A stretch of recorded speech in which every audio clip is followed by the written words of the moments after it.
బుట్టెల మరో బ్రేకింగ్ చూస్తున్నాం. ఇవాళ కేటీఆర్ ఈ కారు రేస్ కేసులో కీలక పరిణామం చోటు చేసుకున్నది. ఇక సుప్రీంకోర్టులో కేటీఆర్ పిటిషన్పై ఇవాళ విచారణ జరగనుంది. ఫార్ములా ఈ రేసు కేసులు సుప్రీంకోర్టును ఆశ్రయించారు మాజీ మంత్రి కేటీఆర్. ఇక ఈ నెల 8న సుప్రీంకోర్టులో ఎస్ఎల్పి వేశారు కేటీఆర్. ఇక హైకోర్టు ఇచ్చిన ఉత్తర్వులను సవాల్ చేస్తూ సుప్రీంకోర్టులో ఎస్ఎల్పి వేశారు కేటీఆర్. ఇక తనపై ఏసీబీ నమోదు చేసిన కేసును క్వాష్ చేయాలని హైకోర్టులో పిటిషన్ వేశారు కేటీఆర్. క్వాష్ చేసుకునేందుకు నిరాకరించింది హైకోర్టు. ఇక దీంతో సుప్రీంకోర్టును ఆశ్రయించారు కేటీఆర్.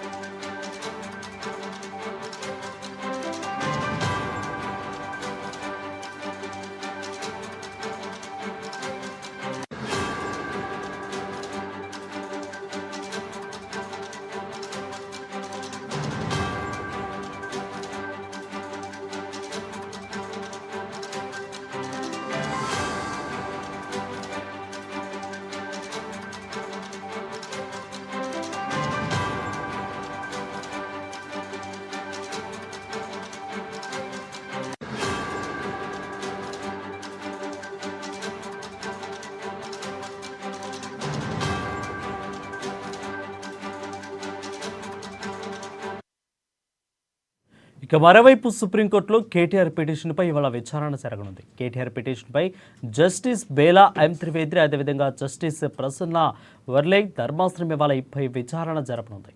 ఇప్పటికే సుప్రీంకోర్టులో తెలంగాణ ప్రభుత్వం ఏసీపీలు కేవియట్ను దాఖలు చేస్తే ఇక ఇవాళకి 37వ నెంబర్గా లిస్ట్ అయింది కేటీఆర్ కేసు. దీంతో సుప్రీంకోర్టులో కేటీఆర్ పిటిషన్పై విచారణ ఇవాళ జరగనున్నట్లుగా తెలుస్తా ఉంది.